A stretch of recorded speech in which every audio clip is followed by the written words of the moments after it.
Hi welcome to Jyothi IT solutions. మనం ఇక్కడ previous వీడియోలో ఒక సినారియోని చూసాము.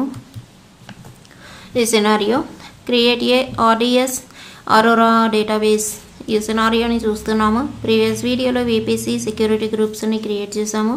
ఈ వీడియోలో EC2 ఇన్స్టెన్స్ని ఆర్డిఎస్ని క్రియేట్ చేయడం ఎలాగో చూద్దాము. విపిసి సర్వీసెస్లోకి వెళ్ళి ఫస్ట్ EC2 ఇన్స్టెన్స్ని సెలెక్ట్ చేసుకుంటాము. EC2 ఇన్స్టెన్సెస్లో నాకు రన్నింగ్లో ఉండేటటువంటి ఇన్స్టెన్సెస్ ఏమీ లేవు. ఇక్కడ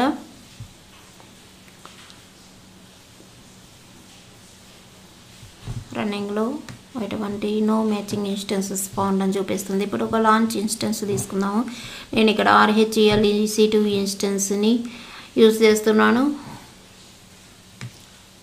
రెడ్ హ్యాట్ ఎంటర్ప్రైజ్ లైనక్స్ 8 తీసుకొని సెలెక్ట్ చేస్తున్నాను. T2 మైక్రో సరిపోతుంది. Free tier eligible. Next configure instance details. Next network my VPCని సెలెక్ట్ చేసుకుంటున్నాను. సబ్నెట్లో ఇక్కడ పబ్లిక్ సబ్నెట్. ఇక్కడ మనకు 3 సబ్నెట్స్ చూపిస్తుంది. VPC 1 private, 1 public and 2 second private. ఇప్పుడు పబ్లిక్ 1 తీసుకుంటున్నాను. ఇక్కడ next auto assign public IP address enable. ఇక్కడ ఎటువంటి వాల్యూస్ డిఫాల్ట్ వాల్యూస్ని తీసుకుంటున్నాను. యాడ్ స్టోరేజ్ మనకి ఇక్కడ ఈ RHEL ఇన్స్టెన్స్ కాబట్టి 10 GB మనకు ప్రొవైడ్ చేస్తుంది AWS. ఇక యాడ్ ట్యాగ్స్లో నేమ్ ఇస్తాను.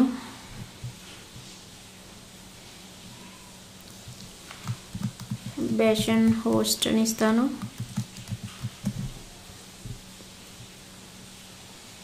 ఇంకా ఇక్కడ ఆల్రెడీ సెక్యూరిటీ గ్రూప్ ప్రీవియస్ వీడియోలో క్రియేట్ చేసింది మనం ఇక్కడ తీసుకుంటాము. ఎగ్జిస్టింగ్ ఇది EC2 ఇన్స్టెన్స్ కాబట్టి ఇక్కడ మనం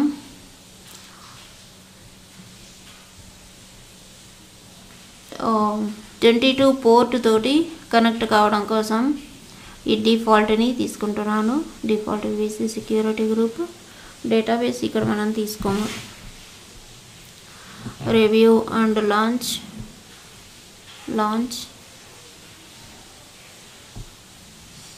కీ పేర్ని సెలెక్ట్ చేసుకోవాలి.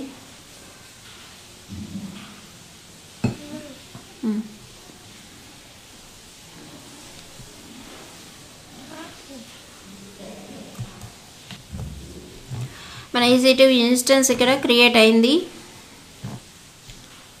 రన్నింగ్లో ఉంది.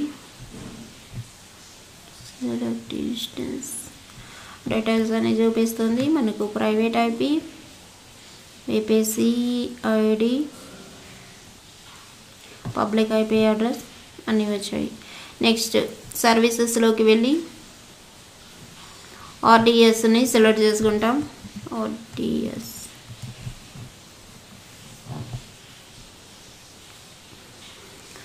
మన సినారియో ప్రకారం ఇక్కడ RDSని ఇప్పుడు క్రియేట్ చేయబోతున్నాను. ఇక్కడ మనం ఫస్ట్ సబ్నెట్ గ్రూప్ని క్రియేట్ చేసుకోవాలి. Subnet group create DB subnet group. Name ఇస్తాం Arora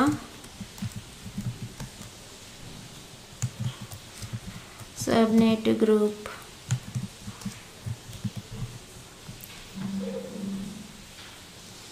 Subnet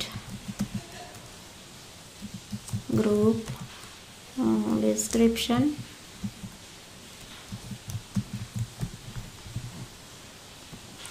next VPC select చేసుకుంటాను. VPCలో my VPC and subnets availability zones. నేను ఇక్కడ 3 జోన్స్ తీసుకున్నాను. మీరు ఇక్కడ VPCలో చూడొచ్చు. సబ్నెట్స్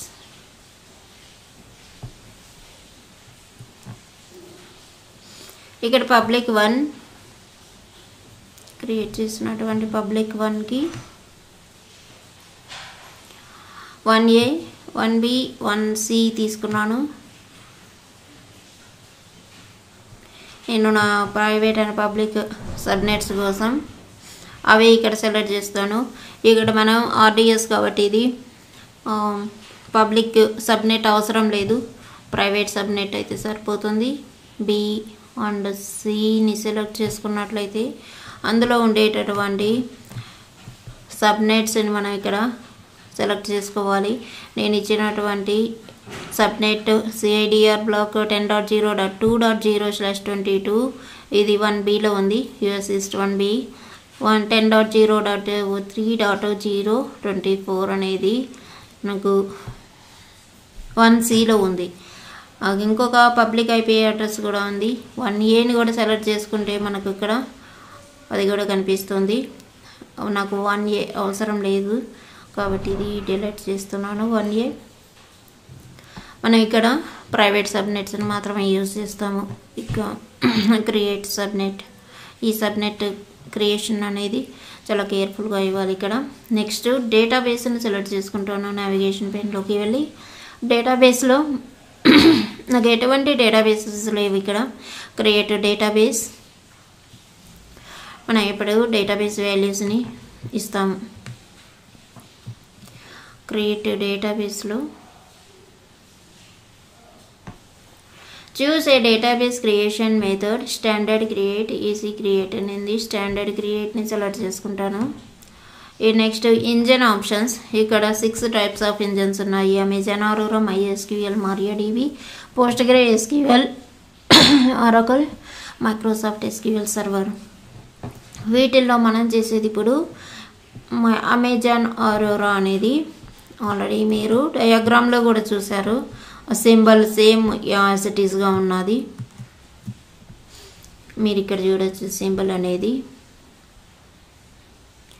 ఇక next already Amazon Aurora select చేసింది, ఇక్కడ మీరు చూడొచ్చు. Next edition Amazon Aurora with MySQL compatibility, అలాగే Amazon Aurora with PostgreSQL compatibility. 2 types editions ఉన్నాయి. నేను ఇక్కడ MySQL కంపాటబిలిటీని తీసుకుంటున్నాను.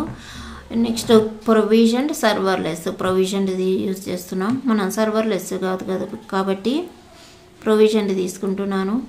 వర్షన్ వచ్చేసి ఆల్రెడీ మనకు డిఫాల్ట్గా ఒక వర్షన్ని సెలెక్ట్ చేస్తుంది, ఈ వర్షన్ని తీసుకుంటాం. మనకు నెంబర్ ఆఫ్ వర్షన్స్ సైడ్లో మీరు చూడొచ్చు ఎన్ని వర్షన్స్ మనకు ఉన్నాయి.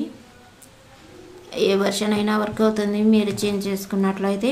ఇక టెంప్లెట్లో ప్రొడక్షన్ సైడా లేకపోతే డెవ్ టెస్ట్ సైడా అని ఉంది, మీరు ఏదైనా సెలెక్ట్ చేసుకోవచ్చు. నేను ఇక్కడ డెవ్ టెస్ట్ అని సెలెక్ట్ చేసుకుంటున్నాను నేనైతే. ఇక సెట్టింగ్స్లో డేటాబేస్ క్లస్టర్ ఐడెంటిఫైయర్ కోసం ఒక నేమ్ ఇస్తాము.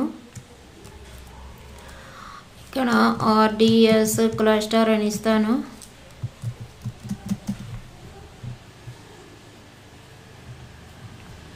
ఓకే, నెక్స్ట్ మాస్టర్ యూజర్ అడ్మిన్గా ఇస్తున్నాను. ఆటో జనరేట్ పాస్వర్డ్ ఉంది, ఆటోమేటిక్గా పాస్వర్డ్ని జనరేట్ చేస్తుంది, కానీ నేను ఇక్కడ పాస్వర్డ్ని సెలెక్ట్ చేసుకుంటున్నాను.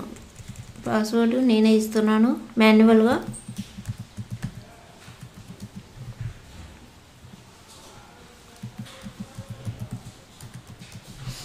మాస్టర్ పాస్వర్డ్, కన్ఫర్మ్ పాస్వర్డ్ 2 ఇచ్చిన తర్వాత డేబీ ఇన్స్టెన్స్ సైజు, మనకి ఇక్కడ 2 టైప్స్ సైజెస్ ఉన్నాయి. ఒకటి R క్లాసు, ఒకటి T క్లాసు. మనకి మెమరీ ఆప్టిమైజ్డ్ అయితే R క్లాస్ తీసుకుంటాం. R క్లాస్లో వచ్చేసి మనకు ఎన్ని టైప్స్ ఉంటాయి అన్ని R క్లాస్ ఇవి, అంటే ఎక్కువ 32 CPUs, 16, 18, 4 CPUs. ఇక్కడ CPU రేంజ్ అలాగే ర్యామ్ సైజు ఎక్కువ ఉంటుంది, మనం తక్కువ తీసుకుంటాం. బరస్టబుల్ క్లాస్ తీసుకుంటున్నాను నేను వీడియో కోసం. ఇక 2 టైప్స్ కనిపిస్తాయి మనకు, DBT3 small, DBT3 medium. Smalls select చేశాను.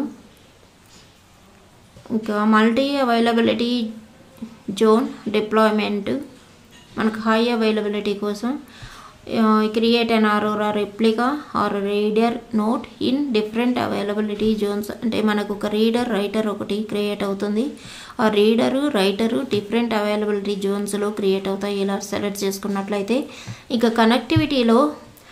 కనెక్టివిటీలోకి వెళితే మనం క్రియేట్ చేసుకున్నటువంటి మన VPCని సెలెక్ట్ చేసుకోవాలి. After A database is created you can't change the VPC selection అంటే కేర్ఫుల్గా సెలెక్ట్ చేసుకోండి అనేటటువంటి వార్నింగ్ని ఇక్కడ ఇది చూపిస్తుంది. ఇక నెక్స్ట్ సబ్నెట్ గ్రూప్లో అరోరా సబ్నెట్ మనకు ఉండేటటువంటి ఒకే ఒక సబ్నెట్ గ్రూప్. ఇక్కడ మీకు రియల్ టైంలో నెంబర్ ఆఫ్ సబ్నెట్ గ్రూప్స్ ఉంటాయి. ఇవన్నీ చాలా కేర్ఫుల్గా మీరు చేయాల్సి ఉంటుంది. పబ్లిక్ యాక్సెస్ RDSకి ఎప్పుడు పబ్లిక్ యాక్సెస్ అవసరం లేదు కాబట్టి నో అని చెప్పేటేస్తే నో సెలెక్ట్ చేసుకోవచ్చు.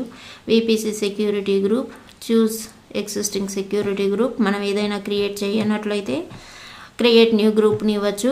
కానీ ఆల్రెడీ నేను ఎగ్జిస్టింగ్ గ్రూప్ని సెలెక్ట్ చేస్తున్నాను కాబట్టి ఇక్కడ నేను 2 సెక్యూరిటీ గ్రూప్స్ని సెలెక్ట్ చేసుకుంటున్నాను.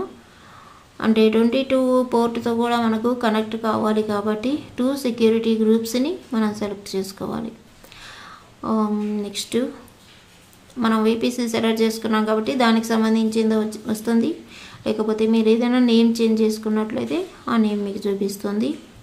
ఇక అడిషనల్ కాన్ఫిగరేషన్లో ఆల్రెడీ 3306 అనే పోర్టు మనకి ఇక్కడ వచ్చేసింది. ఇంకొక అడిషనల్ కాన్ఫిగరేషన్లో database options initial database name ఏదైనా ప్రొవైడ్ చేయొచ్చు. డేటాబేస్ 1 అని ఇస్తాను. ఇక parameter group optional fail over ఇక్కడ ఫెయిల్ ఓవర్ చూపించట్లేదు, బ్యాకప్ చూపించట్లేదు.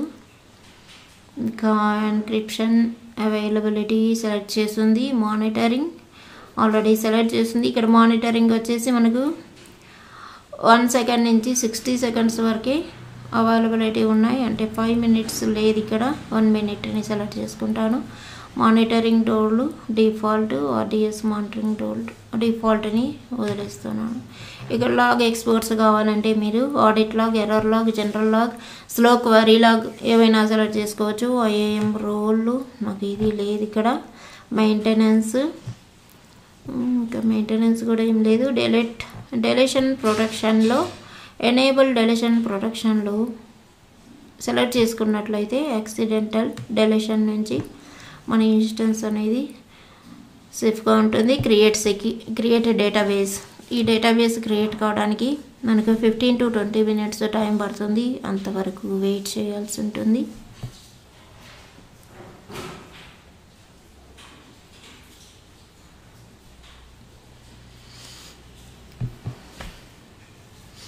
మరి ఇక్కడ చూడండి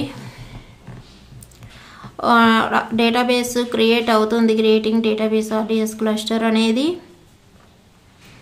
మనకు your database might take a few minutes to launch అని చూపిస్తుంది. కానీ ఇక్కడ మనకు 15 మినిట్స్ ఈజీగా తీసుకుంటుంది.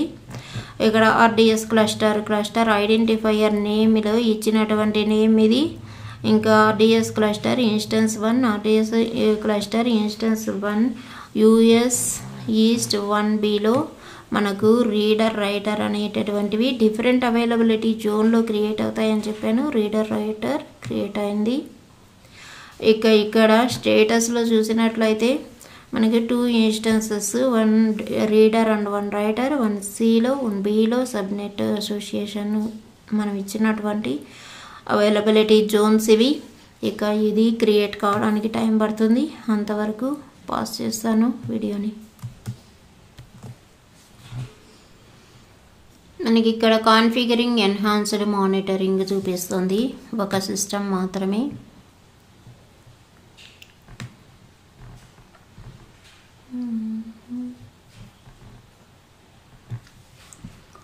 RDSని సెలెక్ట్ చేసి చూద్దాం మనకి ఏదైనా డీటెయిల్స్ అనేవి కనిపిస్తాయో అనేది.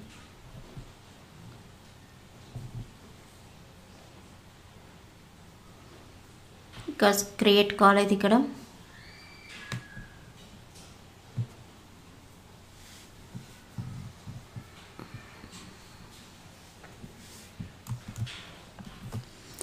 రైటర్ అవైలబుల్లోకి వచ్చింది.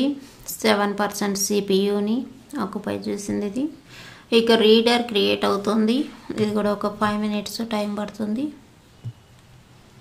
ఇక ఆర్డిఎస్ క్లస్టర్ని సెలెక్ట్ చేస్తే మనకు దీని డీటెయిల్స్ మనం చూడొచ్చు. ఇక్కడ పోర్ట్ నెంబర్ 3306 ఎండ్ పాయింట్ ఇచ్చింది. నెట్వర్కింగ్ విపిసి ఏవిపిసి యూజ్ చేసాము. సబ్నెట్స్ సెక్యూరిటీలో ఏపీసీలో 2 సెక్యూరిటీ గ్రూప్స్ ఉన్నాయి, 2 యాక్టివ్లో ఉన్నాయి. ఒకటి డేటాబేస్ డిఫాల్ట్ సెక్యూరిటీ ఐడీస్తో మనం చెక్ చేసుకోవాలి. పబ్లిక్ యాక్సెసిబిలిటీ లేదు. ఇంకా సర్టిఫైడ్ అథారిటీ ఈ డీటెయిల్స్ ఉన్నాయి. నెక్స్ట్ సెక్యూరిటీ గ్రూప్స్ ఇక్కడ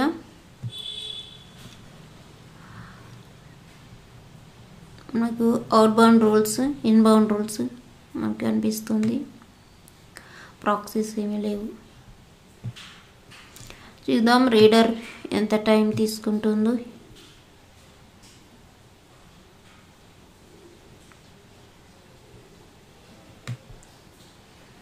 క్రియేట్ అవుతూనే ఉంది.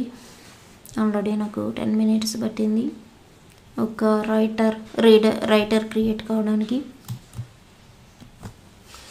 ఇక రీడర్ కూడా కాన్ఫిగర్ అవుతుంది, ఎన్హాన్స్డ్ మానిటరింగ్లో ఉంది. ఆల్రెడీ నెంబర్ ఆఫ్ ఛానల్స్లో ఏడబ్ల్యూఎస్ చెప్పుంటారు కాబట్టి నేను ఇక్కడ సినారియస్ వైజ్లో చెప్తున్నాను మీకు డయాగ్రామ్ చూపించి.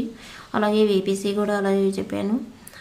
ఆటో స్కేలింగ్, లోడ్ బ్యాలెన్సర్ ఇవి కూడా మీకు సినారియో వైజ్లో చెప్పినాను. కొంతమంది ఫాలో అయినారు, కొంతమంది ఆ సినారియోస్ అన్నీ ఫాలో కాలేదు. ఎవరైతే లెర్నర్స్ కొత్తగా ఏడబ్ల్యూఎస్ నేర్చుకునే వాళ్ళు ఉంటారో వాళ్ళు ఈ వీడియోస్ని ఫాలో అయినట్లయితే, ఫాలో అవ్వడమే కాకుండా ప్రాక్టీస్ చేసినట్లయితే మీకు జాబ్ అనేది ఈజీగా వస్తుంది. ఈ సినారియోస్ని మీ రెజ్యూమ్లో పెట్టుకున్నట్లయితే. అందుకే నేను సినారియో వైజ్లో చెప్తున్నాను. ఏదైనా చేసినప్పుడు యూస్ఫుల్గా ఉండాలి కాబట్టి ఇలా నేను ఏడబ్ల్యూఎస్ని మీకు చెప్తున్నాను. మోడిఫైయింగ్ అవుతుంది.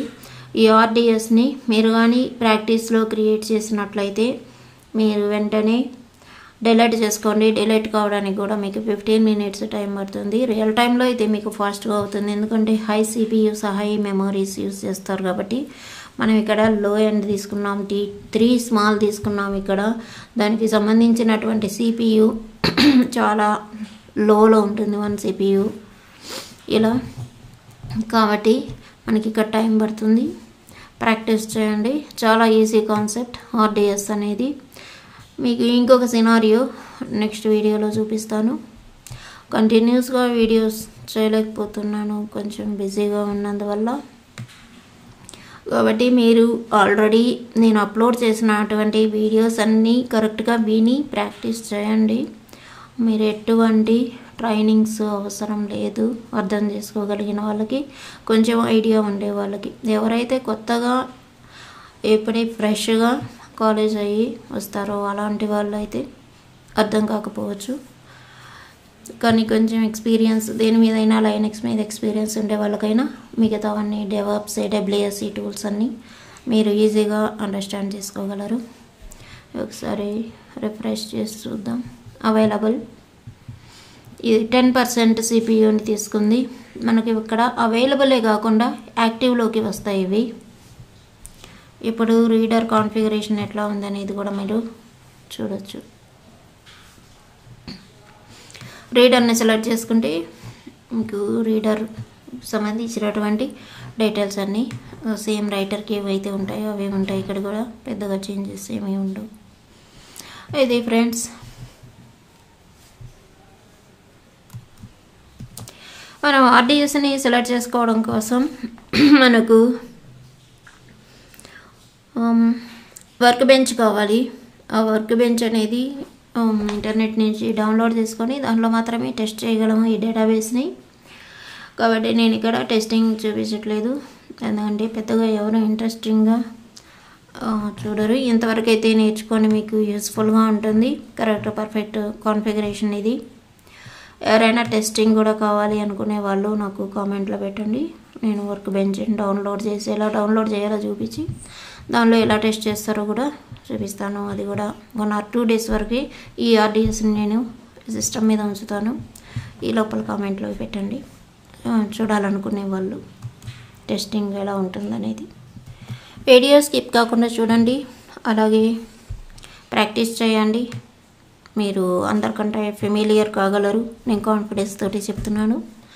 మీకు కావాలంటే ఇక్కడ ఇంతటితో క్లోజ్ చేసుకోండి. లేకుంటే వీపీసీ చూడాలనుకుంటే నేను వీపీసీ క్రియేట్ చేశాను. ఇక్కడ వీపీసీని క్రియేట్ చేయడం చూపించలేదు కాబట్టి నేను ఇక్కడ ఒకసారి చూపిస్తాను. వీపీసీలో రౌట్ టేబుల్ పబ్లిక్ సబ్నెట్కి అసోసియేట్ చేశాను, ఇంటర్నెట్ గేట్వేని. ఇంకా నెక్స్ట్ ప్రైవేట్ సబ్నెట్కి ఇంకా రౌట్ టేబుల్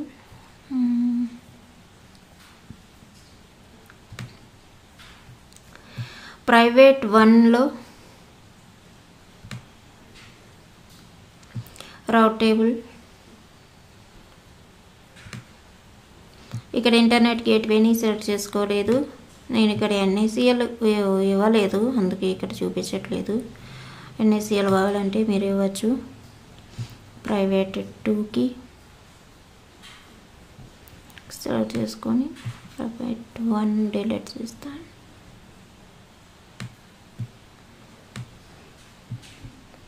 రౌట్ టేబుల్ ఇక్కడ కూడా ఇంటర్నెట్ గేట్వేతో ఇది వర్క్ కాలేదు, అంటే 3 సబ్నెట్స్ తీసుకున్నాను, ఒక పబ్లిక్ అండ్ 2 ప్రైవేట్. 2 సెక్యూరిటీ గ్రూప్స్ని ఇలా క్రియేట్ చేశాను. ప్రీవియస్ వీడియోలో చూసాము. ఇంకా ఇన్స్టెన్స్ని ఎలా క్రియేట్ చేసామన్నది ఈ వీడియోలో చూసాము.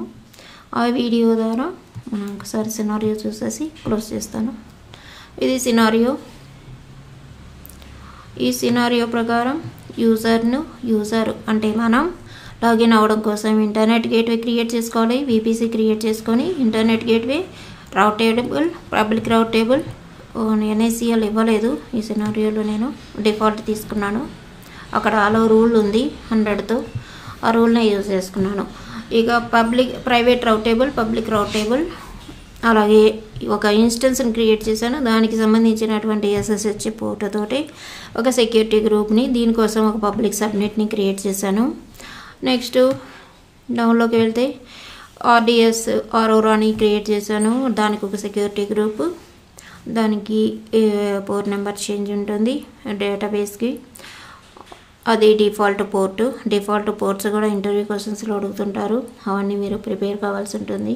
ప్రైవేట్ సబ్నెట్స్ హై అవైలబిలిటీ, అంటే ఒక రీడర్ ఒక రైటర్ కోసం 2 ప్రైవేట్ సబ్నెట్స్ని క్రియేట్ చేశాను. అదే వెరీ సింపుల్ డయాగ్రామ్ నేర్చుకోండి మీరు కూడా. Thanks for watching. Subscribe my channel for further videos. Thank you.